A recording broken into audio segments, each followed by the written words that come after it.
మన తోటలోకి వచ్చాం అనమాట. ఇది మన తోటనా?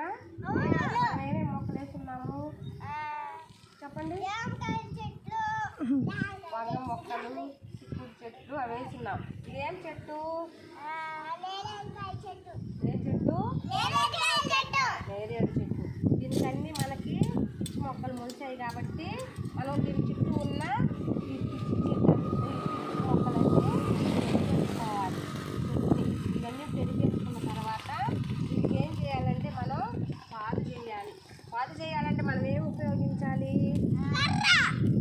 పాదు చేయడానికి నీళ్ళు కాదు. ఇవన్నీ తీసేసుకున్న తర్వాత ఈ చెత్త ఈ పిచ్చి చెట్లన్నీ పెరిగేసుకున్నాం అనుకోండి. ఇవన్నీ పెరిగేసుకొని ఏం చేయాలి మనం? గడ్డితో ఇవన్నీ ఇక్కడ పడవలతో ఇవన్నీ తీసేసుకోవాలి. అవునా? అవునా కాదా? ఇవన్నీ తీసేసుకొని మనం పాదు చేసుకోవాలి. పాదు ఎందుకు మనకి? చెట్టు చుట్టూ పాదు ఎందుకు చేస్తారా? మనం పోసే నీళ్ళు దాని చుట్టూ నిల్వ ఉండడానికి. అవునా కాదా? చెప్పండి.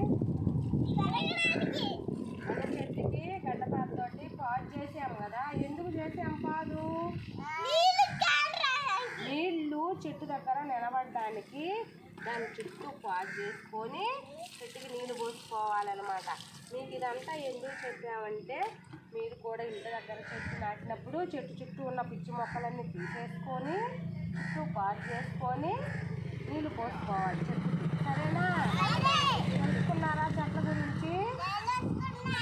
Very good. క్లాస్ కొట్టండి. ఏమొచ్చింది? క్లాస్ కొట్టు.